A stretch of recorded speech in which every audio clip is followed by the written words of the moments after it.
So first of all, thank you all for coming to the Crystal Matrix for this panel on empaths. I'm not sure what word to use that there, but we'll get into that more.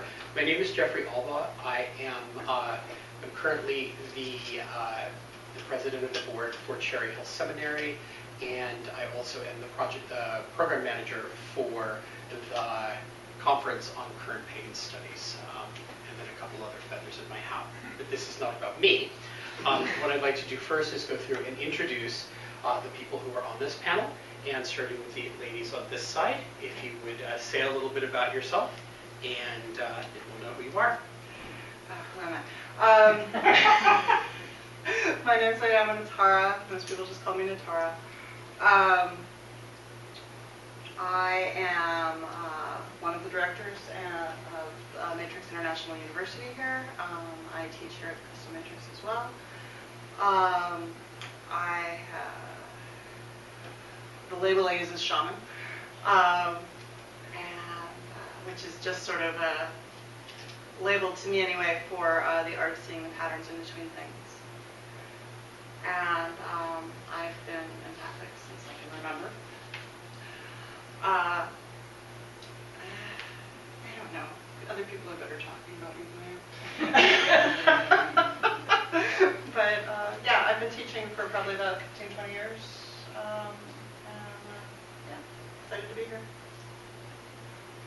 And I'm Patricia Bankins. I am the founder of the Crystal Matrix Center and Matrix International University. I'm a born empath and born intuitive. I've been doing this work for the last 31 years, since I came out of my fog. And as a child, I saw things and heard voices. So I was not encouraged in my home. I'm sure other people have had that experience.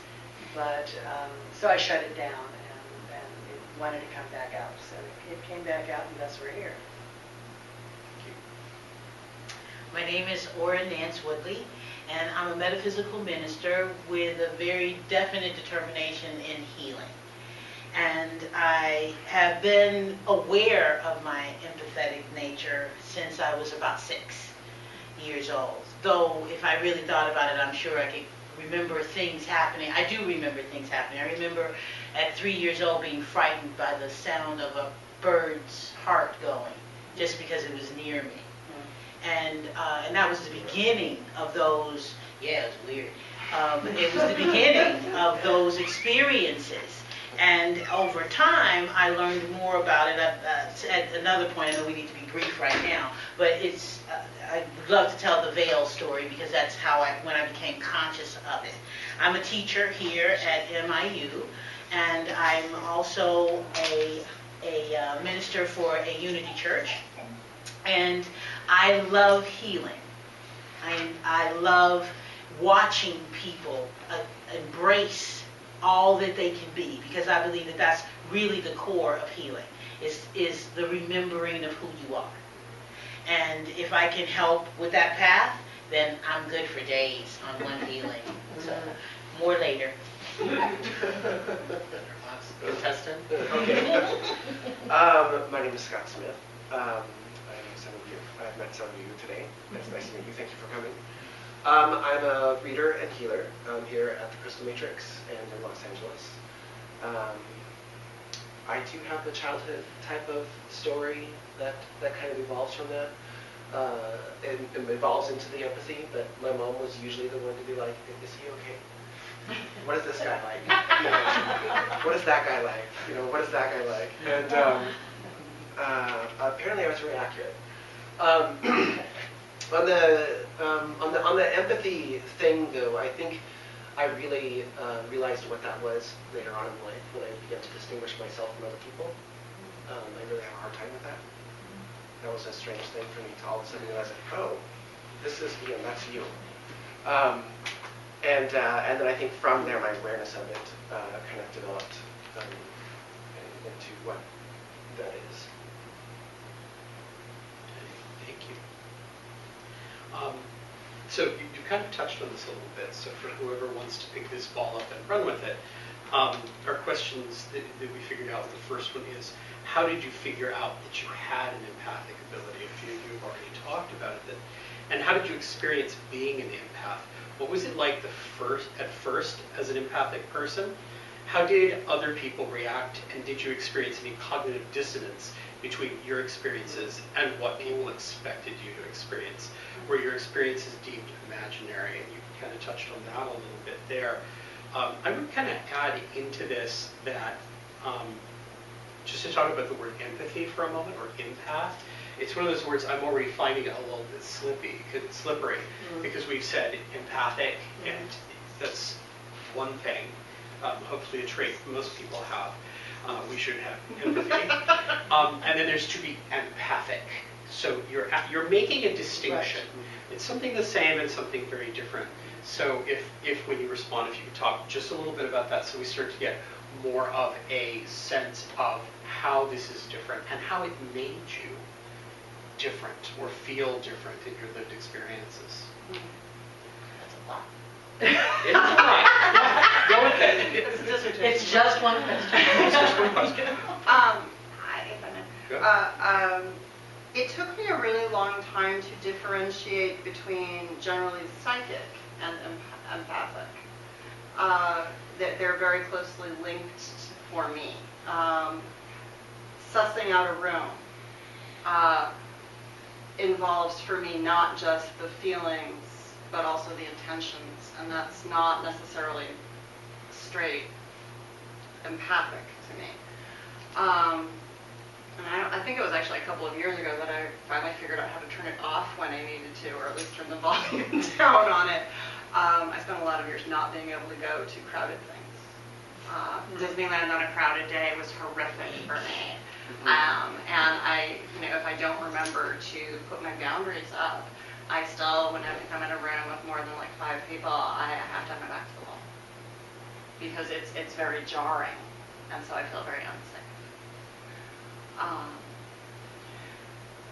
And as far as what people expect me to be having experience of rather than what I have an experience of, I think that's always been different. But I was talking about this yesterday when I was talking about earthquake awareness. I found out that I get advance warning on earthquakes, and I didn't realize that everybody else didn't.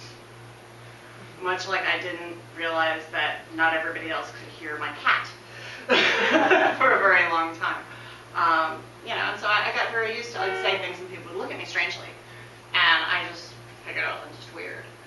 And it wasn't necessarily that I got that it was what I'm saying about my experience that made people think that it was weird.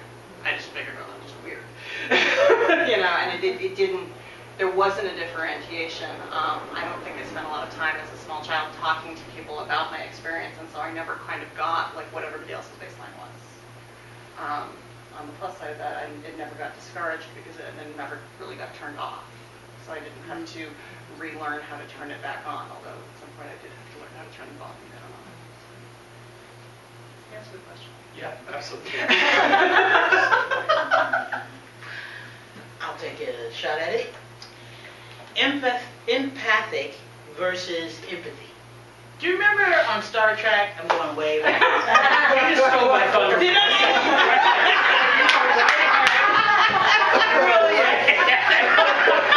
You know what I'm going to say. The audience.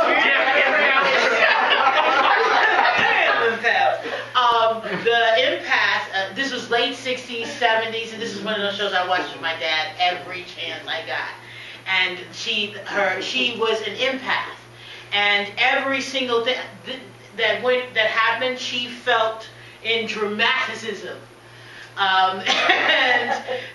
It was my first notice of that word and what it could potentially be as the noun that it is. There's the noun, and then there's the adjective, I guess, that it is in terms of having a moment of empathy towards someone or a situation, and we all know that experience. So just take empathy, times it, 24 hours, and you have the journey of most empaths. You feel everything in the world.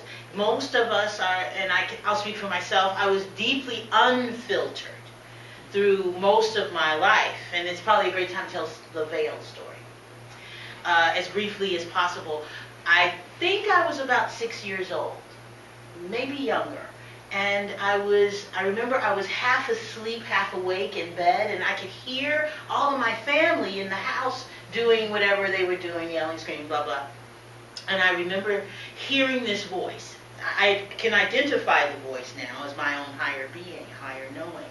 But at that time, I didn't know what was happening. I just heard this voice that said, "Are you ready now?" And I said, "Ready for what?" I'm 5. I'm allowed to ask really simple questions. And I heard for the veil to either be put in place or not. And I heard what, and I said, "What does that mean? What does it mean to have the veil go down?" And I heard, "You'll have a lot of friends, but you won't hear us very well." I said, "Okay, so what does it mean if the veil stays up?" "You won't have a whole lot of friends, but you'll hear us always, clearly."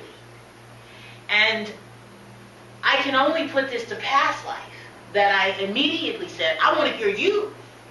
I want to hear you. I can get friends." I was rather dismissive for 5 years old about that. But I did that. And immediately, what I can say now is what happens is that the empathetic aspect of my being increased.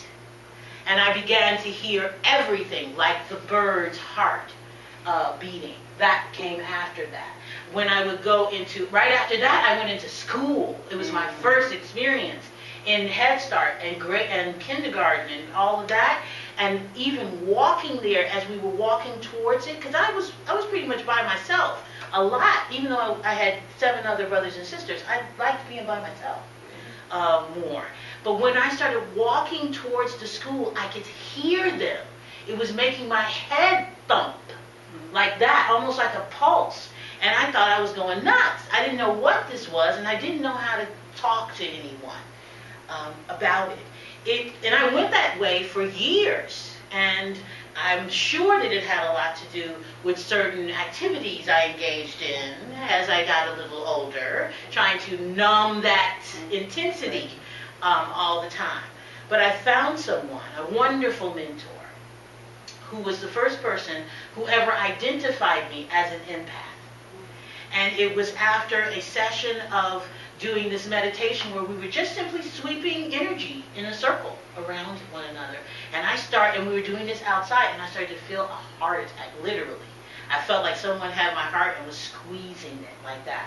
And all I could do was just pray, "Please don't let me fall out. Let this be over so I can get to the tree and hug it or do something to stop this pain." And soon after I said that, it stopped. Like they left, and I ran to the tree, and I started to just sob and sob. And Sean Michael said to me, "What's going on?" And I told him what had happened. He goes, "Who are you standing next to?" And I told him, he goes, "She's going to jail in 2 days for years, and she already has a heart problem. You are an empath, and you need to be more careful, and I'm going to teach you." And he took me right under his wing, and for a year I was under his tutelage to understand. I don't believe I would be here today had I not had that training. So for me, getting training and getting to understand how to control the dial that I see in the empathy thing as being was essential to my life. That's a short one. Anybody else want to tackle that one?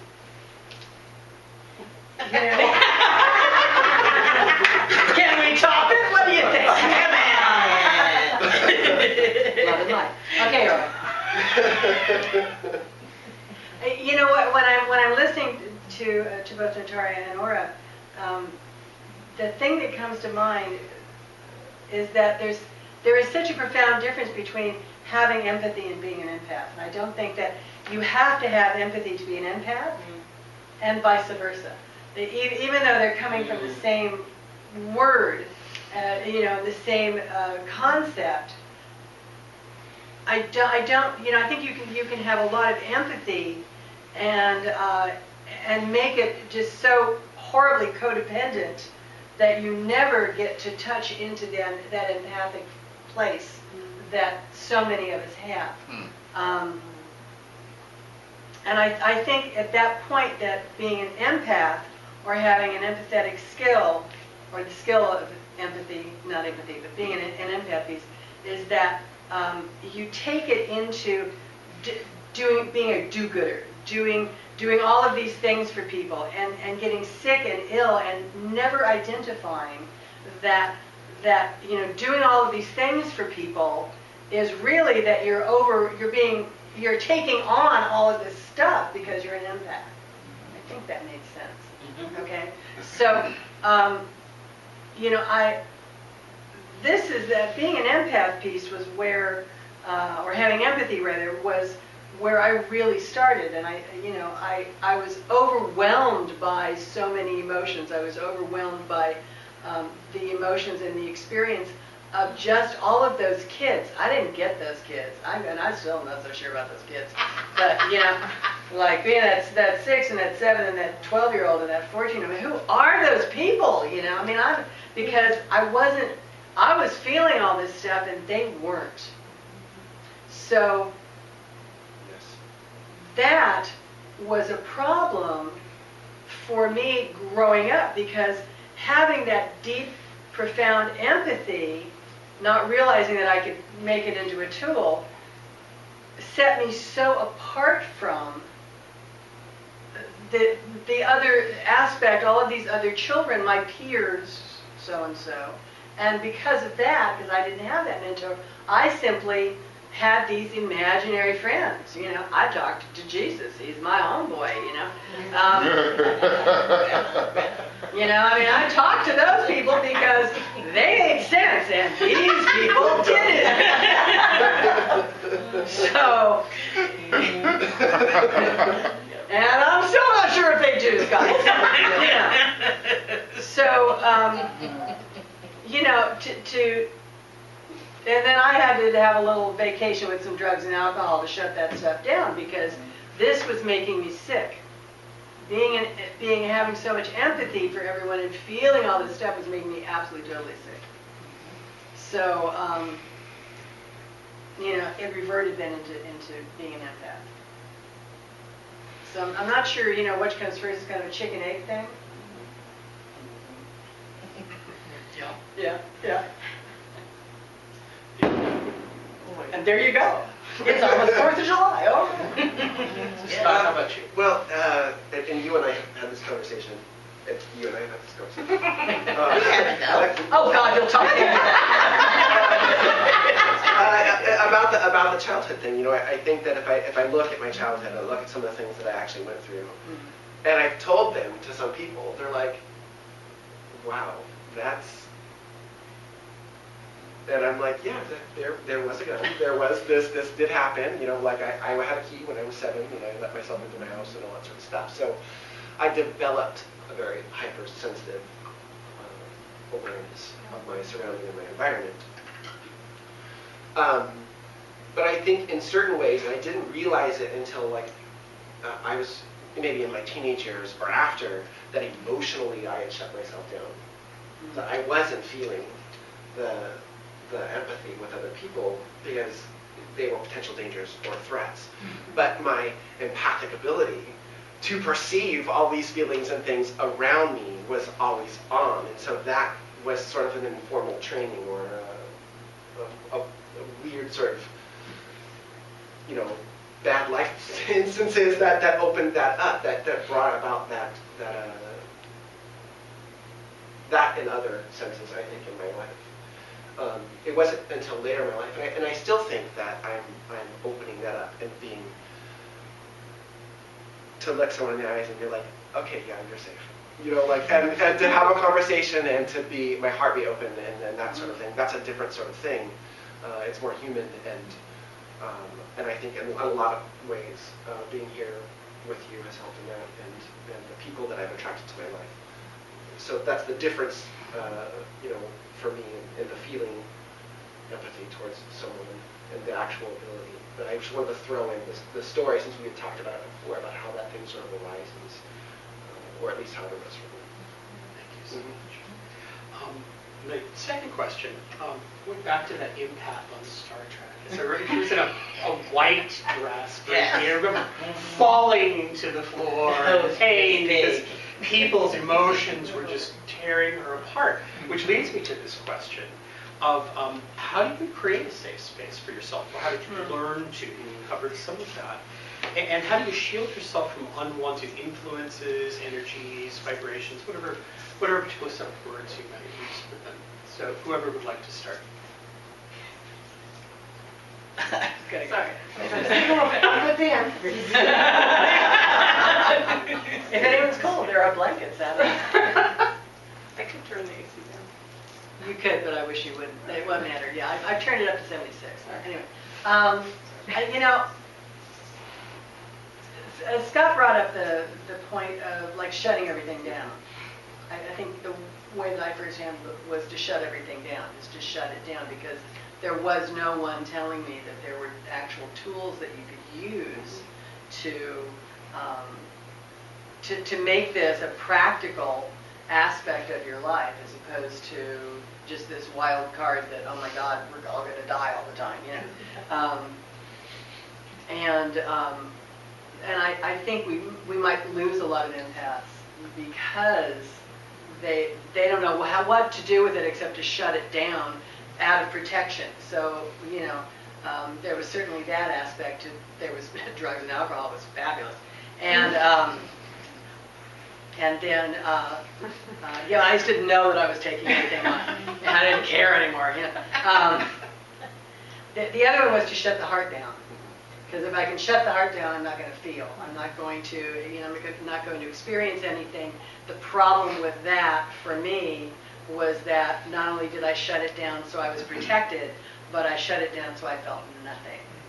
So I had no interaction with other people because they weren't safe. So when all of this, you know, when I opened it back up, what I had to learn to do was to not, I want to say guard myself, but not be guarded. Meaning that I learned how to find my aura. I learned how to manipulate the aura and make it a substantial, fluid, living entity that I was conscious of. Because that way I could manipulate the aura so I could tell when something was coming in. I had a funny experience with Natara many years ago. She was having some Christmas party, and I walked in, and my aura was obviously fabulous, and whoever's house it was, you know, some witch or other, and but instead of a cat, for familiar, she had a dog, and this dog came in, and it's like he poked his nose. He was starting to try to feel me out, and he poked his nose into the aura, and I felt my aura like bend, and he went. Because it was a force field that he wasn't used to. And that poor dog, literally his hackles went up and he backed away because he wasn't sure what he was doing. So I learned how to make the field, that's me, substantial without being intrusive. And I think, you know, when we're empaths, that's the other part of it, is that so many people have fields that are intrusive because they don't know. They're like bleeding all over every place, you know. So that was one way, was to substantiate that and to learn how to ground and use the energy of the earth to fluff this piece up whenever I wanted. And that's really worked for me.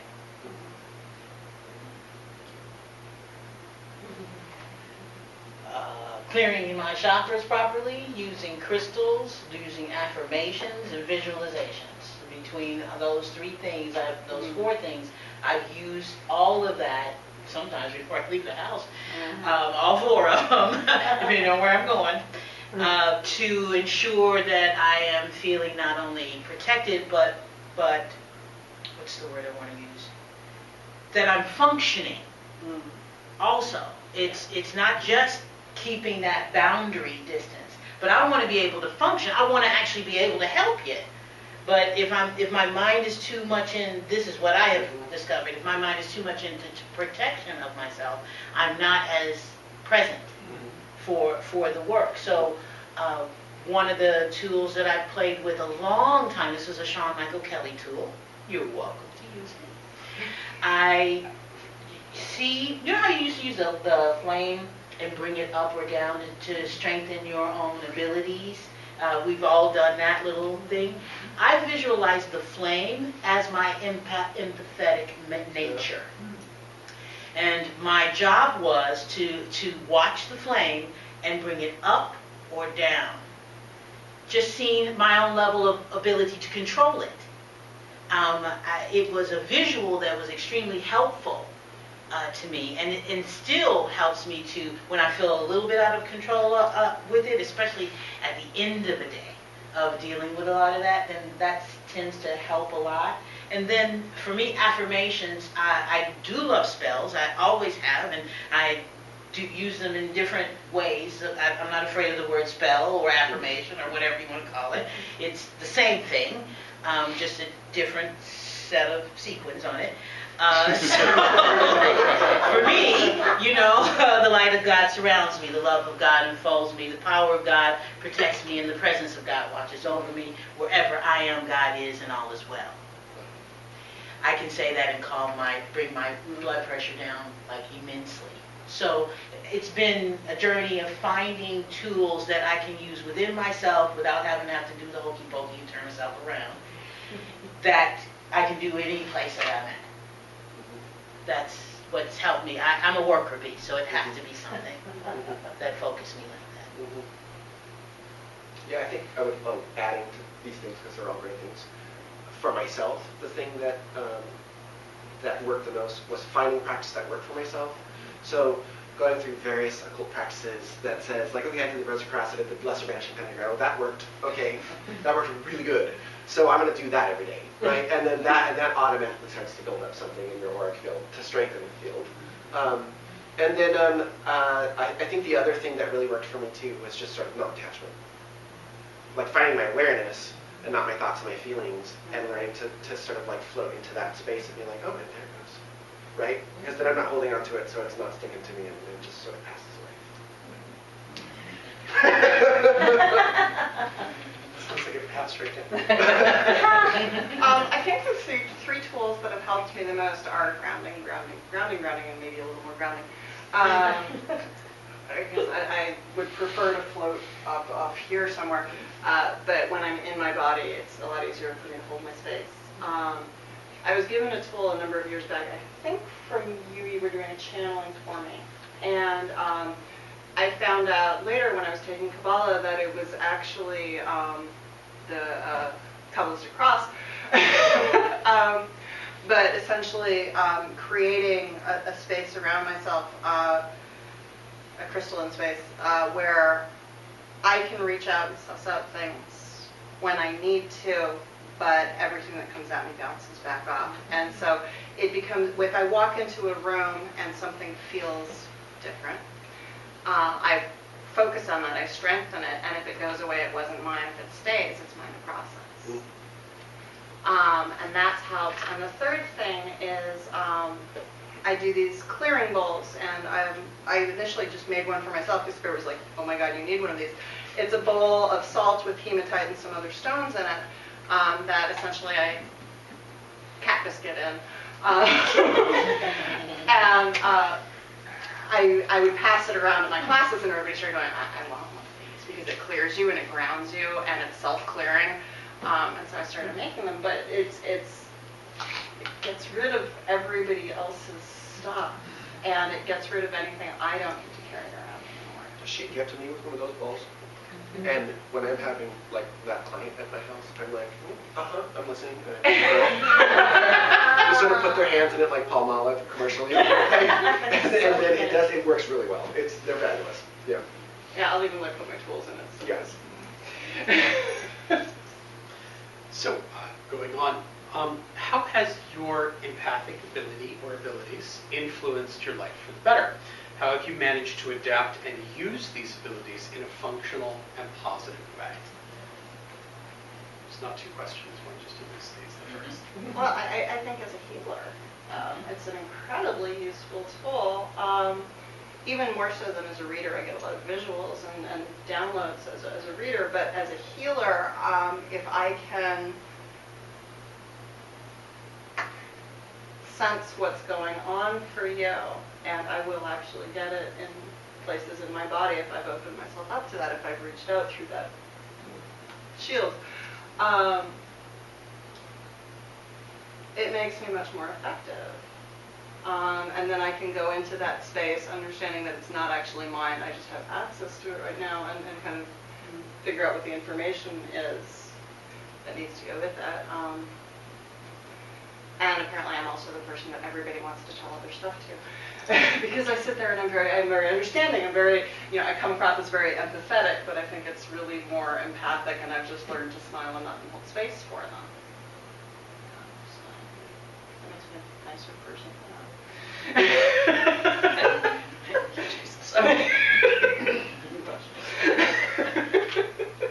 Yeah, I mean, as an empath, I do healing work, and that's I use it as a sounding board almost, so that if I'm scanning someone, I feel in my body what's happening in their body, and I see a lot of people nodding. It's like that's. I use it that way. Then I ask, oh my gosh, does your throat hurt today? And they go, oh yeah, it really does. And I'm like, and it's gone. Because, I've learned how to use the empathetic piece as a tool and let it just float through, because it's not mine. Right. Going back to the previous question just a bit, is that I think part of learning how to ground and understand my auric field was that it allowed me to understand what I felt like. Mm-hmm. Because if I don't know what I feel like, I can't then differentiate between what you feel like and what I feel like. So then as a healer, I can understand, okay, I'm feeling something, and I identify it for you, and you go, yes, and I can go, well, wasn't mine, because it has nothing to do with me. So it's been very useful that way. And also, it being an intuitive, I can sense what you're feeling and do readings that way. So it's been very useful. I have to piggyback onto that, because I think that's an extremely powerful and important thing that you just said. I think the most powerful thing that a healer can ask oneself while doing it is, whose is this that I'm feeling? Is this mine, or is this the person that I'm dealing with or thinking about or trying to heal? When you can ask that question, you can then clear what isn't yours, and check what is yours. So just to say that, I just thought that was really important. What was the question? How has this influenced your life better? Obviously, as a healer, it's been amazing, and as a counselor also, because I do spiritual counseling, and I also do life coaching with folks who have special needs. So sometimes it's difficult for them to articulate what it is, and I found that that empathetic part of me, the empath in me, has been able to catch that bridge, make that bridge happen when other things haven't been able to work. I've also used it in writing. I come from a background as an actor. I'm sure you can feel a little bit of that vibe in me anyway. So we're used to the subtext, looking at and finding the proper subtext to the moment. And so all of that has, as an empath, has been extremely helpful. And as long as I remember to watch that dial on the visceral part of this, to make sure I'm not putting too much of what I'm feeling, sensing in my body. Because remember, I'm the girl who gave herself a heart attack. Right. So there's a part there that we all need to remember, and I'm sure that we've all had those powerful visceral experiences. That's a whole other dial, baby. You need to watch that. That's a gauge, and it needs to stay in a certain place, or else you will be sick, and that enabler becomes higher than the empath in you. And I got that from what you were saying also, being careful about that enabler. not getting too much involved in it and making yourself literally sick. Yes, yes, and yes. But I think putting it into words, I think I would go back to sort of being in my awareness and sort of watching the mental and emotional sort of feeling, that sort of thing. That really helped me to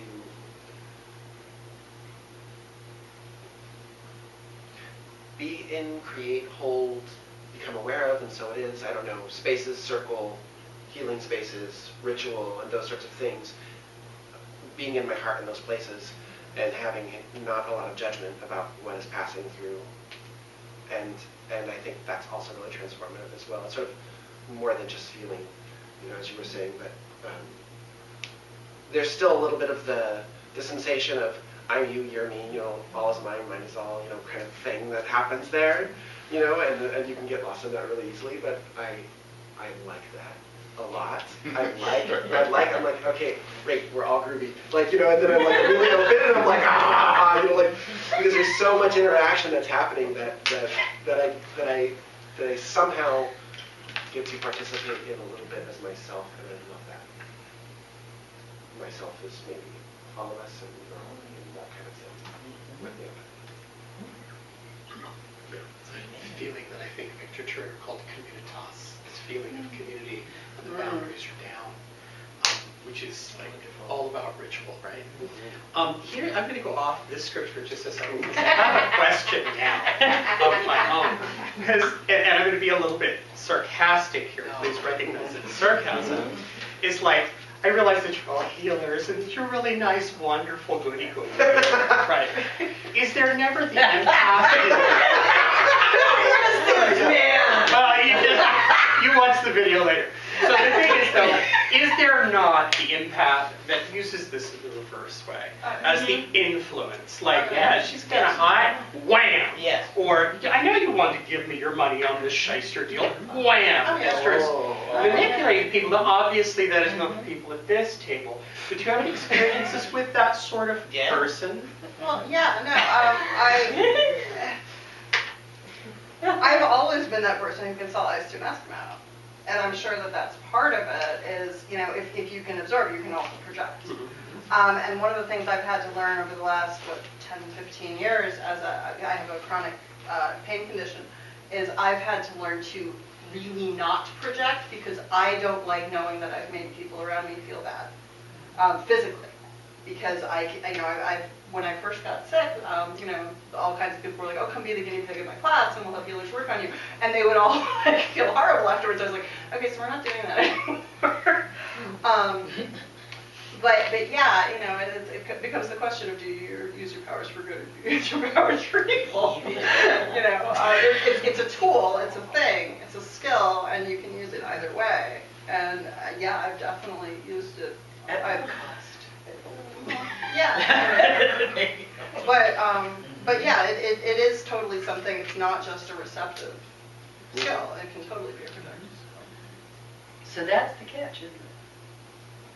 That piece that it can go either way. Yeah. Because everything is in dark and light all the time anyway. So, if I try to use this as a projection for my own aggrandizement or monetary or they shut everything down. And that's been my experience. So, I'm just a handmaiden of the universe. I just try to stay out of all of this shit because every time I try to manipulate that kind of thing, literally Spirit just shuts it down and nothing happens. So I've learned to just step out of it and stay neutral. I have to become totally neutral in whatever's happening because I can project, right. And I don't want to project the wrong thing. Can I jump back in for just a moment because as you're talking, because our energy is so similar a lot of the time, that I've seen you do it and I know that I do it. Even if we're not projecting per se, if we're just holding our space, because we hold our space very strongly, we can walk into a room and people can immediately take offense before we ever say a word. It's true. They're like, oh my God, what a bitch. And I'm like, I haven't said anything yet. Let me be bitchy. See, and I always thought they were nasty people. But I think that we've Yeah. set up that, we're holding that space. There's a so strength strongly. that I think is we've Yeah. had to form. Yeah. Anyone We're else? doing so well at doing it. Let's keep it going for a while. There's an old saying about if you want to make God laugh, tell him your plans. Well, for me, it's if I want to make God laugh, I try to take control. Yeah. I can literally feel the universe go, okay, good. And what ends up happening is that sooner or later I fall. Something happens and I am knocked off. On the other side, I have done battle with individuals who were like that. From an energetic standpoint, I'll tell you a story. It's kind of spooky. It was good though. I was sitting at my desk and I was dealing with some individuals who have gotten into this new thing I'm sure that you've heard about out there, which is synthetic ways in which to bring up the what is that, DMT? DMT. Thank you, DMT thing, and it's very scary stuff that people are doing out there. And there are some shaman folk, not everybody, but there are some, who will aid these journeys in ways that, I have my opinion. Anyway, so I was in communication with these two people who were doing this, and I could feel the energy of the individual who was doing it. He stood right in front of me while I was talking to them. And I said, okay, no. I just proclaimed, no, it's not okay, it's not right. You need to have, if you want the experience, there is a way to do it, and it doesn't necessarily mean you got to go to India for 2 years. You can have that experience. And that night, while I was sitting there at the computer, I could feel him literally come up to me and over my shoulder, this close. And I turned around like he was there physically. I felt him. And I turned around and I said, you have absolutely no power here. And if you don't move right now, you're going to find out just how much power I have. Then I got a phone call the next day. So, yes, I do know fully that individuals are out there and they're using their empathic natures in extremely negative ways. Don't be fearful of this. You have more power than them. It is their need to draw power that is making them do that. They feel weak. That's why they're doing it. Yes, ma'am. All things being what they are in the Yes. universe. Do you think that sometimes we encounter those particular individuals so that we have to own our own power? Yes, it was that moment for me. Yes, ma'am. Because it's a sink or swim here. Oh, yeah. Because I can feel where he is trying to go next. You bet. So, no. Yes, absolutely. I think it is a power moment between two individuals who have a lot of ability. Some strength training. Yes, exactly. So a little strength, resistance training. That's what works. Yeah. Yes, of course, I believe that there are those people. Even if I didn't, there are. So, but I Standard law. And the boogeyman.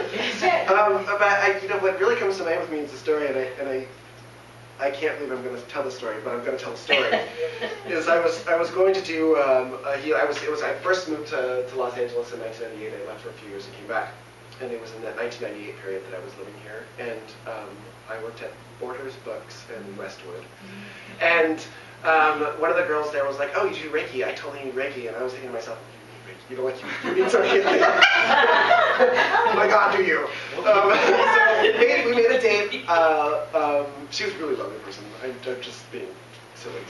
And I went to her house, and it was over in Hollywood, and I was waiting and waiting and waiting. I didn't realize I was ringing the wrong buzzer. I didn't have the cell phone, or maybe I did. I don't know. Did we have cell phones then yet, or were they still the big things? And the long story short is, as I was waiting and staring, looking in people's windows, because I'm that person, this man was across the street from me on the second floor, and he had the curtains open, and he was sort of sitting on his knees on the couch, staring out the window. I think he was wearing shorts. He definitely wasn't wearing a shirt. And I was staring at him for a while, and I was like, oh, I think he's staring at me. He's staring at me, and I'm staring at him. this is kind of uncomfortable, but it opened up something.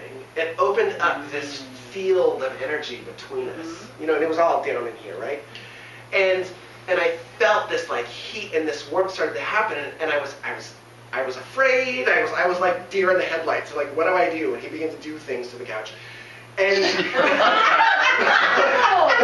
I can't believe you're telling this story. I'm telling the story because what happened in my fear and not what was happening, I triggered into the intensity of what was happening, and I turned it up.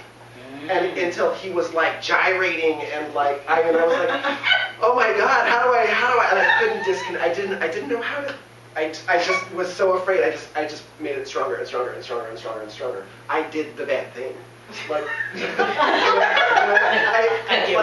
I was in his energy field, and I could feel myself just like turning it up. Like I just like broke the knob, like boom, you know, like he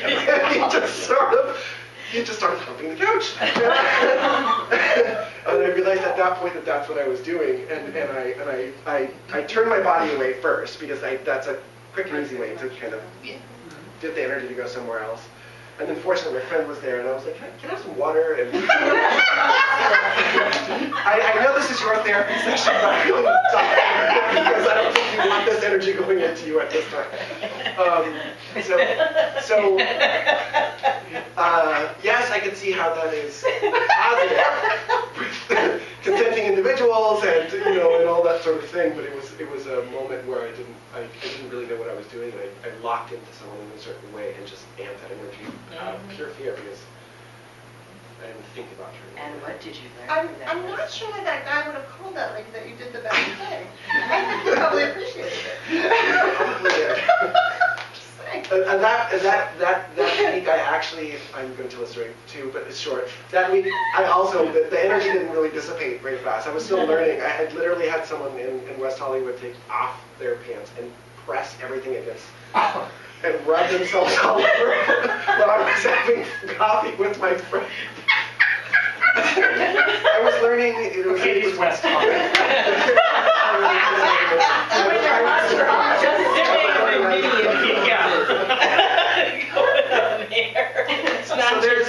There's that adding to that for. Understood. Thank you So for it's sharing. I totally need to walk I'm around here to town.